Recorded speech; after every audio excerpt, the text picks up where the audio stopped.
Hello everybody, good morning, good afternoon and good evening. आज हमारे साथ यहाँ पे एक ऐसे शख्स इंटरव्यू के लिए मौजूद हैं जिन्होंने ये जस्टिफाई करके बताया कि अगर कड़ी मेहनत करें तो आपको कैसे भी अच्छा रिजल्ट और अच्छा सक्सेसफुल करियर बन सकता है। Welcome everybody and welcome Ankit here in this session. Ankit, आपका बहुत बहुत स्वागत है। मैं आपके बारे में और कुछ बताऊं उसके पहले हम खुद ही, चलिए सबसे पहले अंकित से ही जान लेते हैं उनके बारे में। बट अंकित, उसके पहले एक बात, कॉन्ग्रेचुलेशंस जो आपने अभी अभी रिसेंटली इतनी सारी खुश खुश खबरियां, जो इतनी सारी गुड न्यूज और इतनी अच्छी अच्छी गुड न्यूज दी हैं, उन सब के लिए आप सब लोगों को पता चलेगा कि क्या क्या गुड न्यूज हैं, कैसे आई हैं, और अंकित की पूरी जर्नी हम डिस्कस करेंगे। इस जर्नी में हम देखेंगे कि कैसे एक स्टूडेंट जो है, अगर डिसाइड करता है कि उसे कुछ करके दिखाना है, तो कम टाइम में भी ज्यादा मेहनत के साथ वो कैसे कर सकता है। तो चलिए, सबसे पहले अंकित, आप थोड़ा सा अपना इंट्रोडक्शन दे दीजिए ताकि व्यूअर्स को पता चले कि आप हैं कौन। Okay, sir. So first of all, thank you, sir, for kind support and Unacademy also, जो हमेशा स्टूडेंट्स को मोटिवेट करती है और अपने अचीवर्स को अप्रिशिएट करती है. So myself Ankit Bajaj and I'm basically from Bikaner, Rajasthan, and currently I'm pursuing my Masters of Technology from NIT Jaipur. I'm also doing my internship at Mercedes-Benz as a data science intern, and recently I my paper has selected in a international conference that will be held in Malaysia. And coming to my gate background, uh, I qualified gate exam in gate 21 with the 473 score and approx 5000 rank, and अंकित, सबसे that is. पहले तो सारी चीजों की बहुत बहुत बधाइयां। Internship, आपका मास्टर्स, आपका जो रिसर्च पेपर अभी अभी सिलेक्ट हुआ है उसके लिए। अंकित, शुरुआत से स्टार्ट करते हैं, आपके बीटेक से बात करते हैं। आप बताएं, आपने अपना बीटेक जो है कहाँ से और कब कंप्लीट किया था। मेरा बीटेक 2021 पास आउट हूँ मैं वहाँ से, और गवर्नमेंट इंजीनियरिंग कॉलेज अजमेर, वहाँ से मैंने बीटेक पास आउट किया है इंफॉर्मेशन टेक्नोलॉजी ब्रांच में. तो अंकित, जहां तक हम दोनों का कम्युनिकेशन था गेट एग्जाम के आसपास, और आपने भी मुझे बाद में ये इन्फॉर्म किया था कि आपका गेट का प्रिपरेशन सिर्फ 2 या 3 महीने का था, राइट? तो ये राइट सर. अचानक से गेट प्रिपरेशन करने की बात कहाँ से आई दिमाग में कि गेट प्रिपेयर करना है, 3 ही महीने बचे हैं, वो कैसे आया आपके दिमाग में? बिल्कुल सर. एक्चुअली जब हम बीटेक फोर्थ ईयर में थे तो हमारे पास दो ऑप्शन थे, या तो जॉब चूज करना है या गेट की तैयारी करनी है. तो मैं कोविड का सेकेंड वेव चल रहा था. मुझे लगा कि मुझे जॉब पे फोकस करना चाहिए. इन फ्यूचर गेट से कुछ होगा नहीं होगा, सिलेक्शन होगा नहीं होगा, बहुत सारे डाउट्स थे. मैंने जॉब का ट्राई किया और मुझे एक जॉब भी मिल गया था. That was 3.5 LPA. और बट मुझे मुझे लगा कि नहीं, मैं इतने में हिम्मत नहीं हारना.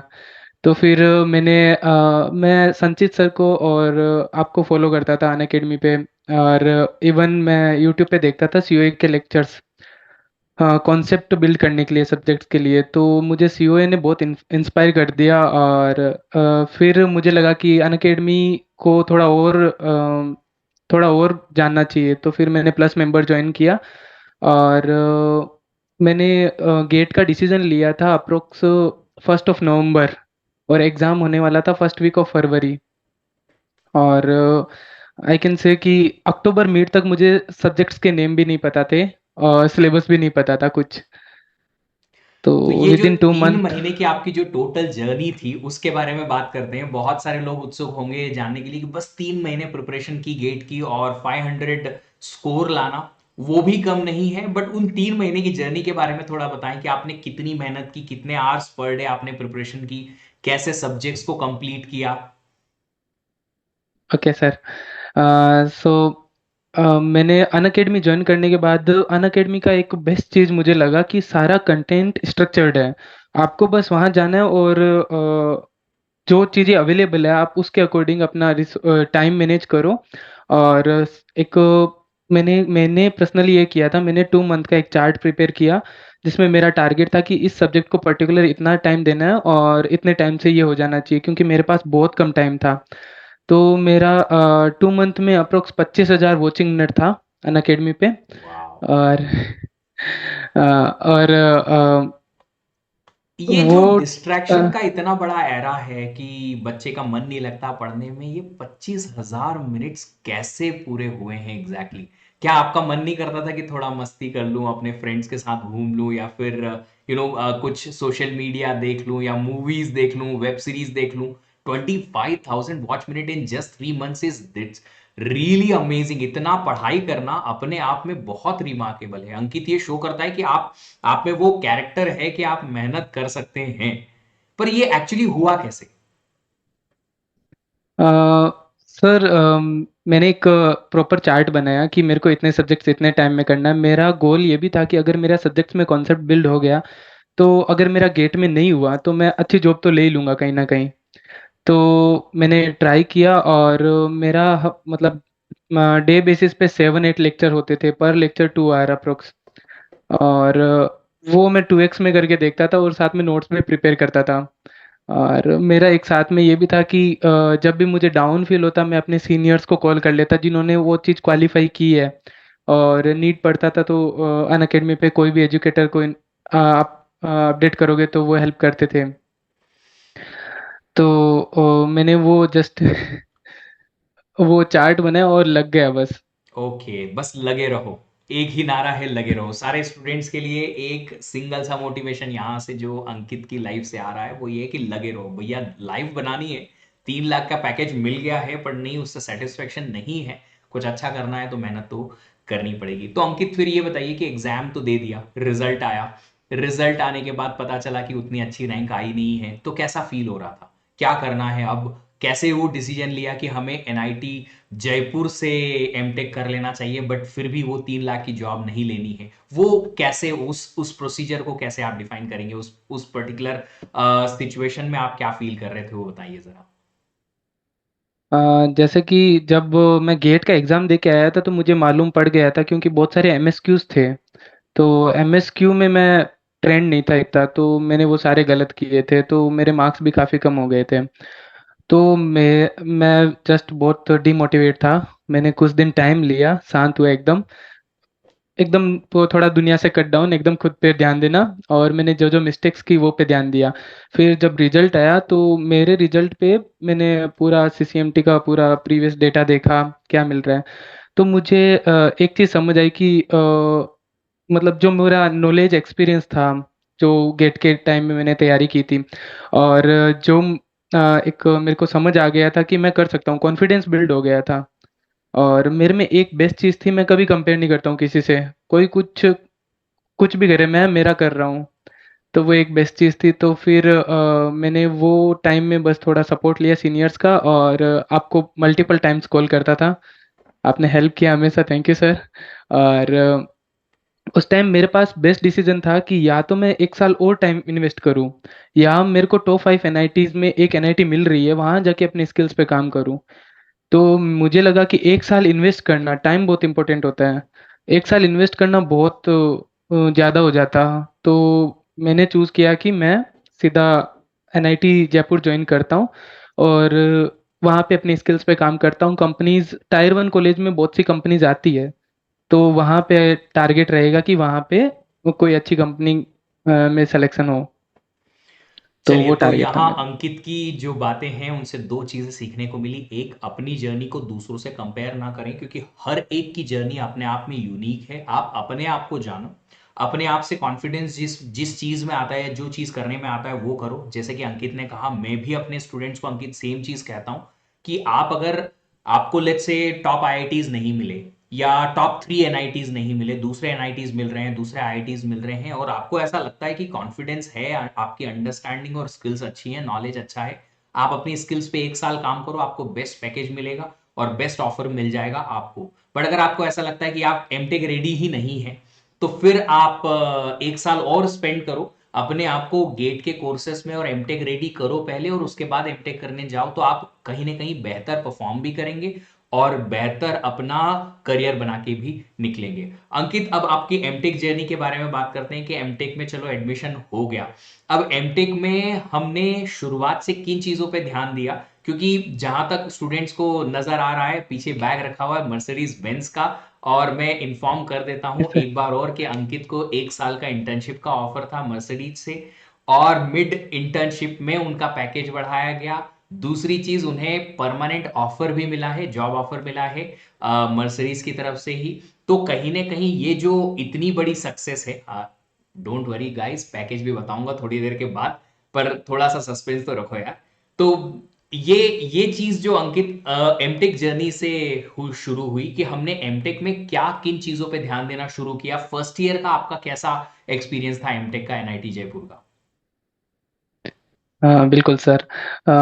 जैसे कि मैं मेरा बीटेक टायर 3 कॉलेज से था और यहाँ आया टायर 1 कॉलेज में। तो बहुत डिफरेंस था। वहाँ जो अकेडमिक्स होता था वो सिर्फ थ्योरेटिकल होता था, प्रैक्टिकल जीरो नॉलेज। वहाँ स्टूडेंट्स को इतना एनवायरनमेंट भी नहीं मिलता। यहाँ आया बहुत सारा एनवायरनमेंट मिला। बहुत ऐसे कहीं भी चले जाओ, कोई एनआईटी कोई आईआईटी कोई भी कॉलेज चल जाओ, प्रोफेसर जितना नहीं पढ़ाएंगे जितना खुद को पढ़ना पड़ेगा, वो चीज़ पता थी। तो मैंने प्रैक्टिकल ज़्यादा ध्यान दिया थ्योरेटिकल के कंपेयर में। मुझे मार्क्स से मतलब नहीं था, मुझे टारगेट था। क्योंकि अब एमटेक कर क्यों रहे हैं, एक या तो रिसर्च के लिए कर रहे हैं या जॉब के लिए कर रहे हैं। मार्क्स से बीटेक में भी आए, कुछ नहीं हुआ उससे। तो मेरा टारगेट था कि फोकस करूं इस पे, तो प्रैक्टिकल नॉलेज पे ध्यान दिया और मैं डेली बेसिस पे टास्क क्रिएट करके क्वेश्चन सोल्व करता था, ताकि एंट्रेंस एग्जाम निकले कोई कंपनी का। फिर साथ साथ में प्रोजेक्ट्स भी करना स्टार्ट कर दिए थे कि अ, कैसे कोई पर्टिकुलर, जैसे कोई भी जॉब रोल के लिए कंपनी आएगी तो हर तरह के रोल के लिए आप एक्टिव रहो। जैसे for an example full stack developer के लिए आई, तो मेरे वैसे 2-3 प्रोजेक्ट्स रेडी थे। एमएल के लिए आएगी तो एमएल के लिए रेडी थे। तो वो एक बिल्ड कर लिया था खुद को। फर्स्ट फर्स्ट ईयर थोड़ा, हाँ, ज़्यादा एकेडमिक्स हार्ड होते हैं, तो वो सब मेहनत करने में लगा। और फर्स्ट ईयर के एंड में मुझे मर्सिडीज से अपॉर्चुनिटी मिल गया था। ओके, मर्सिडीज का जो आपका इंटरव्यू एक्सपीरियंस था उसके बारे में आप कुछ बताना चाहते हैं? बिल्कुल। तो मैंने पहली कंपनी में अप्लाई किया था, वो थी मर्सिडीज ही। तो मेरा इंटरव्यू हुआ, तो मेरा इंटरव्यू लिया जिनका गेट में AIR 1 था। मुझे बाद में पता चला ये। नाइस। अ, तो मेरा इंटरव्यू कुछ 1 hour 25 minute चला था। और मेरे इंटरव्यू में मैं पहले से इस तरह प्रिपेयर करके गया था कि मेरे को पता था जॉब डिटेल्स क्या क्या है, किस प्रोजेक्ट्स के लिए वो हमें हायर कर रहे हैं। तो मैं उसको प्रिपेयर करके गया था कि हाँ ऐसा है तो मेरे प्रोजेक्ट से रिलेटेड उनको ये बताना है मुझे। और हमेशा इंट्रोडक्शन में एक हमेशा जो क्वेश्चंस पूछे ना, तो सामने वालों को ऐसे प्रेडिक्ट कराना कि सामने वाला अपने अकॉर्डिंग क्वेश्चन पूछे, वो खुद सोचे वैसा नहीं पूछना हमेशा। तो ये एक चीज़ मुझे आती है। तो उन्होंने इंटरव्यू लिया, उन्होंने बहुत एक ही क्वेश्चन मुझे 5 बार पूछा था। बट मेरा सेम आंसर था, अलग अलग तरीके से पूछा था उन्होंने। तो हाँ, वो एक चेंजिंग मोमेंट था।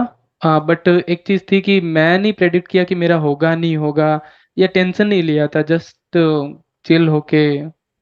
प्रोसेस को एंजॉय करिए, रिजल्ट जो है ऑटोमेटिकली अच्छा आ जाएगा अगर आपकी प्रोसेस अच्छी होती है तो। अंकित, जो आपने जस्ट अभी बात कही वो मैं अपने इंटरव्यू टिप्स के वीडियोस में भी बात करता हूँ स्टूडेंट्स को, कि जब भी आप एक इंट्रोड्यूस और सेल्फ का आंसर देते हैं किसी इंटरव्यू में, तो आप अपने बारे में उन चीज़ों के बारे में बताएं जिन चीज़ों पे आप काम कर चुके हो और जो कंपनी से रिलेटेड है, ताकि स्टूडेंट को वही क्वेश्चन पूछे जाएं इंटरव्यू में जो आपके फेवरेट कोर्सेज के हैं, ताकि आप सिलेक्ट हो जाएं। इसी को ही सेल्फ अवेयरनेस कहते हैं। अंकित, जो आपने एक बात कही मुझे बहुत बेहद पसंद आई, वो ये थी कि आपको पता था कि कौन सी कंपनी किस जॉब रोल के लिए आई है, तो उसके अकॉर्डिंग पढ़ना और अपने आप को रेडी रखना, that is one of the best qualities of a really sincere student या अवेयर स्टूडेंट जिसे हम कहते हैं। मुझे बहुत बहुत अच्छा लगा ये बात जान के कि जो सेल्फ अवेयर होता है स्टूडेंट, उसे पता होता है कि कहाँ क्या क्वेश्चन पूछे जा सकते हैं, उसके लिए रेडी रहें ताकि उस कंपनी में हम सिलेक्ट हो जाएं। तो अंकित, अपनी मर्सिडीज की एक पर्टिकुलर जो जर्नी रही है आपकी 6 मंथ की स्टार्टिंग की, जो इंटर्नशिप की, उसके बारे में बताइए कि आपको जो प्रोजेक्ट मिला, मशीन लर्निंग इंटर्न आप वहां थे, तो जो प्रोजेक्ट मिला उस प्रोजेक्ट में आपका आपका एक्सपीरियंस और आपका वर्क एक्सपर्टीज कैसे बना?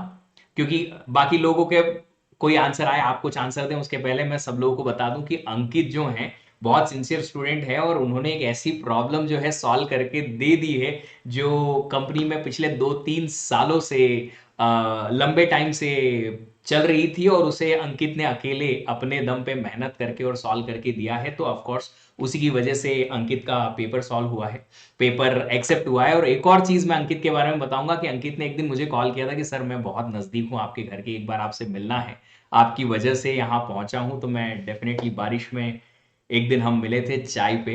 अंकित फिर से एक बार मिलेंगे, फिर से एक बार और सेलिब्रेशन करेंगे फॉर श्योर, बट आप अपने एक्सपीरियंस के बारे में जरूर बताएं। बिल्कुल सर। अ, वैसे मैं मेरा बेसिक बैकग्राउंड से चालू करता हूँ, स्कूलिंग बैकग्राउंड से। तो मेरा स्कूलिंग बेसिकली हिंदी मीडियम से था, और मैं प्रॉपरली विलेज एरिया से था स्कूलिंग। तो मैं वहाँ गया, और पहले मेरा बीटेक में भी टायर 3 कॉलेज था, तो इतना एनवायरनमेंट नहीं था। हाँ, मैं जितना इम्प्रूव किया हूँ एनआईटी जयपुर आके किया हूँ, और उससे 4 गुना ज़्यादा इम्प्रूव मर्सिडीज़ में जाके किया हूँ। तो वहाँ गया था, तो वहाँ पे मैं स्टार्टिंग के 3-4 दिन नर्वस था, क्योंकि मैं पर्टिकुलर बड़ी एमएनसी में आप पर्टिकुलर को सीधा नाम से बुलाते हो। मैं सर सर बोल रहा था सबको, तो वो मेरे लिए ऑकवर्ड हो रहा था। तो 4-5 दिन नर्वस था, शांत था। फिर जिन्होंने मेरा इंटरव्यू लिया था उन्होंने मुझे बोला था कि मतलब आप जस्ट टीम टीम वर्क करना स्टार्ट कर दो, आप सीख जाओगे। तो मैं टीम वर्क स्टार्ट कर दिया, मैं धीरे धीरे एनालाइज करता रहा लोग क्या करते हैं। फिर मुझे मुझे समझाया गया कि मेरा ये प्रोजेक्ट्स है, तो मेरे प्रोजेक्ट से रिलेटेड मैंने काफ़ी जनरल्स, काफ़ी रिसर्च पेपर पढ़े। और वो वो पेपर पढ़ने के बाद मुझे एक बिल्ड हो गया कि हाँ, ऐसा कर सकते हैं। तो मैं जब भी मीटिंग्स होती थी तो मैं अपने पॉइंट्स भी रखता था। आई नो कि मैं वहाँ पे एकदम जूनियर था, बट मैं अपने पॉइंट्स रख रहा था, तो वो उनको बहुत अट्रैक्टिव लगा। और फिर मैं धीरे धीरे करते हुए कि जो सीनियर्स होते हैं जो अच्छे, वहाँ सारे क्वालिटी के लोग थे, तो मैं उनसे टाइम मांगता और अपना प्रोजेक्ट एक्सप्लेन करता और उनसे पूछता, इनपुट्स लेता, और उस according new new approach build करता गया, ट्राई करता गया। तो मुझसे एक अप्रोच बिल्ड हो गई, और जो सक्सेस हो गई। और उस पे मैंने पेपर भी लिख दिया, वो पेपर भी एक्सेप्ट हो गया अभी। चलिए, तो ये इंटर्नशिप ऑफर ही सिर्फ आपको था, right? It was not an employment offer initially जो आपको मिला था। तो नहीं। फिर ये इंटर्नशिप से राइट। एम्प्लॉयमेंट ऑफर कैसे कन्वर्ट हुआ और कब कन्वर्ट हुआ? ओके। तो अप्रोक्स 5 मंथ बाद, मेरे इंटर्नशिप के बाद, मुझे एक अपॉर्चुनिटी मिला कि वहाँ के हेड ऑफ डिपार्टमेंट को मुझे प्रेजेंट करना है। उनके अंडर काफ़ी एम्प्लॉय, अप्रोक्स 1000 एम्प्लॉय हों हैं। तो उनको उनको एक्सप्लेन किया, और वे ऑफ एक्सप्लेनेशन वो बहुत अच्छा था, और रिजल्ट्स भी अच्छे थे, तो उन्होंने अप्रिसिएट किया। और मैं जैसे मेरे जो टीम मेंबर्स थे उनको पूछता था कि हाँ, मैंने ऐसा ऐसा काम किया और कुछ किया, तो उनको वो टीम वर्क और मतलब सारी चीज़ें बहुत अच्छी लगी, मेरा अप्रोच वगैरह। तो फिर मैं उनसे मैं मैं पूछूं उनसे कि मेरे को प्री प्लेसमेंट ऑफर मिलेगा, उससे पहले ही उन्होंने मुझसे पूछा। और फिर मेरे मल्टीपल राउंड्स ऑफ एग्ज़ाम और इंटरव्यू हुए, और फाइनली मुझे सिलेक्शन मिल गया। That's great Ankit, congratulations once again. अब बाकी लोग बहुत टाइम से वेट कर रहे थे कि आपका पैकेज भी रिवील कर दिया जाए। तो आप आपका सीटीसी बताइए, कितना सीटीसी आपको ऑफर किया गया है अभी? Sir 20+ CTC. ओके, तो देख लीजिए दोस्तों, 3 लाख का पैकेज मिला है 2021 में। सेटिस्फेक्शन नहीं था, 3 महीने की मेहनत, जो जी तोड़ मेहनत, गेट 500 स्कोर, वहां से एनआईटी जयपुर से एमटेक, 1 साल फिर जी तोड़ मेहनत, फिर मर्सिडीज बेंज में इंटर्नशिप, और उसके बाद ये 20 LPA का पैकेज, 3 से लेके 20 तक। कैसा लग रहा है अंकित? क्या अंदर से क्या खुशी मिली जिस दिन ये ऑफर मिला कि हाँ, अब मेरा सिलेक्शन हो गया है, I got the offer which is of 20 LPA? वहां 3 से यहाँ 20 तक की आने की जर्नी कैसा लगता है, कैसा फील होता है वहां से यहां तक आने में? मुझे एक चीज़ हमेशा लगती है कि हार्ड वर्क हमेशा काम करता है। हार्ड वर्क करना मतलब मेहनत करने से कुछ हो रहा है तो फिर करना ही चाहिए, और कभी कभी नहीं होता है, फेलियर्स मिलते हैं। तो फेलियर्स को आप एक डायरी रखो, नोट डाउन करो कि कहाँ मैंने गलती की, नेक्स्ट टाइम वो गलती मत करो। तो वो इम्प्रूवमेंट करते करते मेरे को अभी एक ऐसा हो गया है कि मेरे को वहां जाके एक चीज बिल्ड हो गई कि मैं कर सकता हूँ, मुझे नहीं आता फिर भी मेरे को लगता है कि मैं कर सकता हूँ, और वो कंप्लीट हो भी जाता है मुझसे। तो सब लोग देखिए, तो एक बहुत बड़ी सीख यहाँ पे मिल रही है कि हार्ड वर्क करने से कुछ जाता नहीं है, तो कर लो यार। अगर कुछ आता है, डेफिनेटली या तो लर्निंग आएगी या फिर अर्निंग आएगी, आएगी जरूर।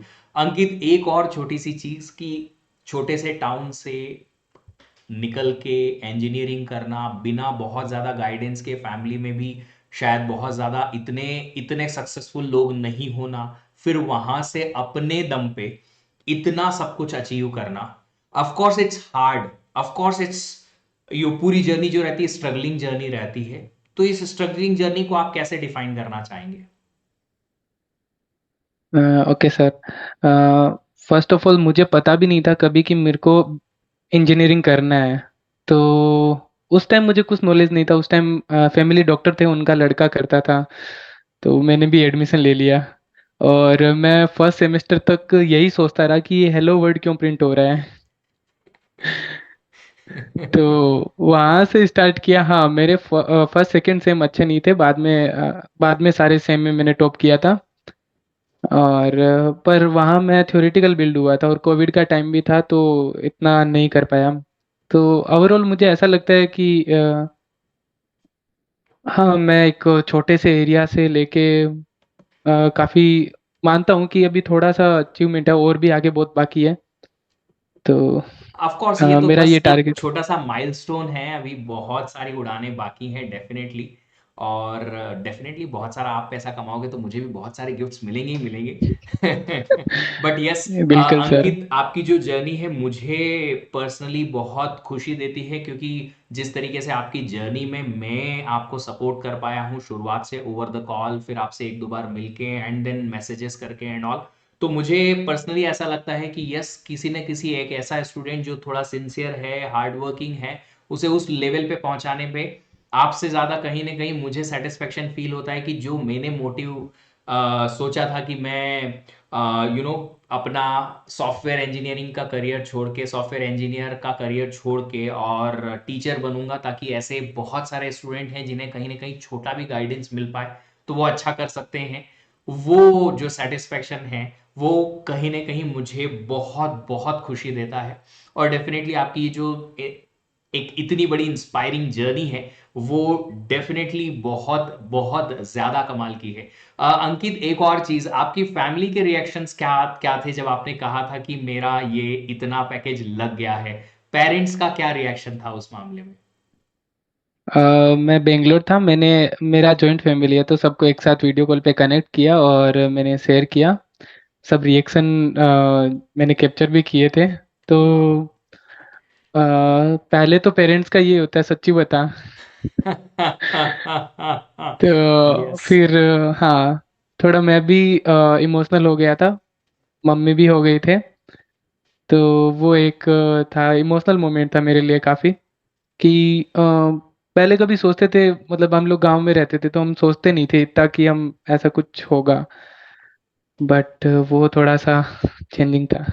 ऑफ कोर्स अंकित, आपकी स्टोरी से शायद मैं भी रिलेट कर सकता हूँ, क्योंकि मैंने भी अपनी स्कूलिंग पूरी हिंदी मीडियम से की है, प्लस अपनी ऑलमोस्ट स्कूलिंग जो मेरी 10th तक की थी वो एक छोटे से टाउन से है, तहसील प्लेस से, फिर वहां से डिस्ट्रिक्ट प्लेस पे 11th 12th किया, वो भी हिंदी मीडियम से, उज्जैन जैसी छोटी सी सिटी से जहाँ पे सिर्फ 2 इंजीनियरिंग कॉलेज, 3 इंजीनियरिंग कॉलेज है, वहां से बीटेक करना जहाँ कोई एनवायरमेंट नहीं है, 3 लाख की जॉब पाना is like the biggest achievement you can do. और वहां से निकल के फिर आईआईएससी में पढ़ना और फिर इतना सब कुछ कर पाना, मुझे भी सेम एग्जैक्टली सेम फील होता है कि कहीं ना कहीं एक छोटे से टाउन का बच्चा उतने ज्यादा सपने नहीं देखता है, बट हाँ, मेहनत करने में पीछे नहीं होता है, और कहीं ना कहीं उसी का रिजल्ट जो है यहाँ पे दिखता है। अंकित, एक बार और बहुत बहुत धन्यवाद आपका कि आपने थोड़ा सा टाइम अपना निकाला और यहाँ आए। एक लास्ट अ, क्वेश्चन जो है वो आपसे पूछना चाहता हूँ कि इस जर्नी में हाउ आई मीन मेरा क्या सपोर्ट था, आप थोड़ा सा व्यूअर्स को बता दीजिए, उन्हें भी ऐसा लगेगा कि यस, अगर उनमें से कोई भी ऐसा स्टूडेंट है जो मेहनत करने के लिए पीछे नहीं है, तो उनके लिए मैं क्या कर पाऊंगा, शायद आप आपकी ये जर्नी उन्हें ये बता पाए। ठीक है। सर मैं दो चार पॉइंट भी पहले बताना चाहूँगा। तो मुझे याद है एक मोमेंट जब आप जूम कॉल किया करते थे, जब गेट का प्रिपेयर कर रहा था तो नाइट में। तो आपने एक बार बोला था कि एक मोमेंट आना चाहिए जब मैं आपसे टाइम मांगू इंटरव्यू के लिए। तो मैं उसके लिए बहुत खुश हूँ आज। वाह। और सेकंड की कुछ एक जर्नी में कुछ और ऐसा भी है कि गेट पेपर की तैयारी कैसे करते हैं बहुत लोग पूछते हैं। और उसके लिए कुछ एक है पॉइंट्स, जैसे कि एक स्ट्रक्चर्ड लर्निंग करना चाहिए जो अन अकेडमी मुझे प्रोवाइड किया।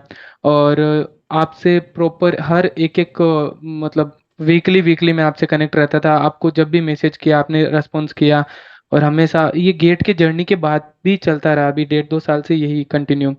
तो एक वो भी रहा, तो हमेशा एक एक्सपर्ट की गाइडेंस होनी चाहिए। खुद सीखेगा कोई बंदा और टाइम वेस्ट करेगा उतना, उतना लॉस करने से अच्छा तो एक एक्सपर्ट की गाइडेंस ले। एक्सपर्ट सारी मिस्टेक्स बता देता है, सारे इंपॉर्टेंट पॉइंट्स बता देता है, सारे इंपॉर्टेंट टॉपिक्स बता देता है। तो डायरेक्ट उन्हीं पे फोकस करें। छोटे छोटे जो डाउट्स आते हैं वो सब सोचते हैं कि ऑनलाइन में सोल्व होंगे नहीं होंगे, बट मुझे कभी लगा नहीं ऐसा। मैं जब भी बोला या जब भी मैंने पूछा, सब अवेलेबल थे। तो एक ये बहुत इम्पोर्टेंट लगा मुझे। और मेरे टेस्ट सीरीज के टाइम में एक स्टोरी याद है मुझे। मैं रोने लग जाता था सर। मेरे मार्क्स नहीं आते थे। मेरे को याद है फर्स्ट टेस्ट सीरीज आपने जबरदस्ती ज्वाइन करवाया था मुझे। मैं सोचता था कि नहीं मेरा कॉन्फिडेंस डाउन हो जाएगा, नहीं करूँगा।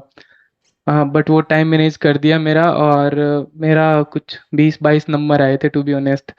और बट हाँ, पर मैंने एक नोटबुक लिया, आपने जैसा बताया नोटबुक पे सारे प्रॉब्लम्स, सारी गलती जो जो मैंने की थी वो सारी राइट डाउन की। जो टेस्ट सीरीज देते थे जो जो गलती होती थी वो सारी राइट डाउन करता था।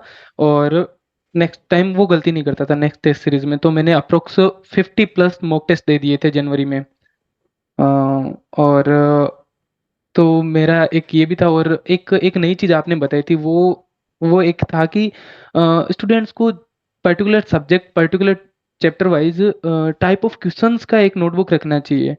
टाइप ऑफ क्वेश्चंस की नोटबुक जितने टाइप कितने, एक होता है ना कि गेट वाल जो गेट का पेपर बना रहे हैं वो भी सोचेंगे ना कि इतने टाइप के क्वेश्चन बन सकते हैं। टाइप ऑफ क्वेश्चंस का एक नोटबुक बना लो, उससे बाहर कुछ नहीं आना कभी भी। तो वो एक इम्पोर्टेंट था, वो मैं आज भी फॉलो करता हूँ। और तो एक वन मोर चीज की कंसिस्टेंसी, मेरे में वो चीज़ है कि मैं कंसिस्टेंसी रखना चाहिए। और मैं जानता हूँ कि बहुत लोग ऐसे मिलते हैं कि जिनकी वजह से आपको नेगेटिव वाइब्स आएगी, तो उनसे दूर रहो, डिस्ट्रैक्शन डिस्ट्रैक्शन वाले लोगों से दूर रहो। और खुद को मॉनिटर करना चाहिए, खुद के टाइम को मॉनिटर करना चाहिए। तो वो कुछ पॉइंट्स याद है। और खुद को रिवार्ड देना चाहिए कि हाँ मैंने आज इतना किया है, मैं जैसे टाइम टेबल बना लिया मेरा इतना लेक्चर हो गया, तो खुद को रिवार्ड देना चाहिए। तो एक ये भी। और कभी कभी मुझे टेस्ट सीरीज देते टाइम सपने में भी क्वेश्चंस चलते रहते थे और मैं उनको सॉल्व नहीं कर पाता था, तो टेंशन होती थी। वो बहुत फनी था। बट ये बट तभी होता है हाँ। स्टूडेंट के साथ जब आप एकदम घुस जाते हैं उस प्रिपरेशन में। अगर आप इतना घुस गए हैं प्रिपरेशन में तो फिर डेफिनेटली वो ऐसा होता ही होता है कि आप कहीं भी सोते उठते खाते बैठते हर टाइम पे आपको वही वही फील होता है कि हाँ अब पढ़ाना है, अब पढ़ना है, ये करना है, वो करना है। अंकित, आपकी जर्नी बहुत इंस्पायरिंग रही है। मेरे लिए पर्सनली आपको इस लेवल तक देखना बहुत अपने आप में एक ऐसा लगता है कि मेरा भाई, छोटा भाई एक उस अचीवमेंट तक पहुंच गया है। Kind of that I feel always. और हमेशा कोशिश करेंगे कि आप और मैं कनेक्टेड रहें ताकि आने वाले अपकमिंग स्टूडेंट्स को अगर कोई भी हम दोनों की कोई भी मोटिवेशन या कोई गाइडेंस की ज़रूरत लगती है तो डेफिनेटली वो गाइडेंस हम देते रहेंगे। और एक चीज़ जो मैं कहना चाहता हूँ कि आपने जैसा कहा कि ये तो बस शुरुआत है सर, और भी बहुत सारे अचीवमेंट्स आएंगे। मैं उम्मीद करता हूँ कि आप हंड्रेड्स ऑफ पेपर पब्लिश करें। मैं उम्मीद करता हूँ ढेर सारा पैसा कमाएं और जल्दी से जल्दी हम दोनों मिलके और एक एक मर्सिडीज खरीदेंगे जिस पे हमें डिस्काउंट मिलेगा एज एन एम्प्लॉय बिल्कुल जब आप सर। ज्वाइन करेंगे तब। बिल्कुल सर, श्योर। थैंक यू अंकित, आपका टाइम देने के लिए। और थैंक यू व्यूअर्स जिन लोगों ने भी इस वीडियो को देखा है, दो चीजें आप सब लोगों से विनती है, आप ये कर लीजिएगा प्लीज। एक चीज ये कि आप अगर इस वीडियो को देख रहे हैं और आपको ऐसा लगता है रियली कि ये वीडियो इंस्पायरिंग था, पर कुछ और चीजें थी जो मैं अंकित के साथ बात कर सकता था, तो वो वीडियो के कमेंट बॉक्स में जरूर बताइएगा, ताकि मैं अगर अपकमिंग वीडियोस या कोई भी ऐसी चीज मैं करूं तो वो उन क्वेश्चंस को, उन सारी प्रॉब्लम्स को भी नोटिस और नोटिस करके और उन्हें भी सॉल्व करने की कोशिश कर पाऊं। और दूसरी चीज जो आप लोगों से रिक्वेस्ट है वो ये है कि इस जर्नी को अगर हम यहाँ देख रहे हैं, तो आप में से भी हजारों या कई सैकड़ों ऐसे लोग हैं, ऐसे स्टूडेंट हैं जो शायद इस जर्नी को अपनी जर्नी बना सकते हैं या इससे कहीं बेहतर भी बना सकते हैं। मोटिवेशन जरूर लीजिएगा, हार्डवर्क बिल्कुल भी रोकिएगा नहीं, हार्डवर्क करने से मिलेगा ही मिलेगा और बहुत कुछ मिलेगा, लर्निंग, अर्निंग और बहुत कुछ मिलता रहेगा।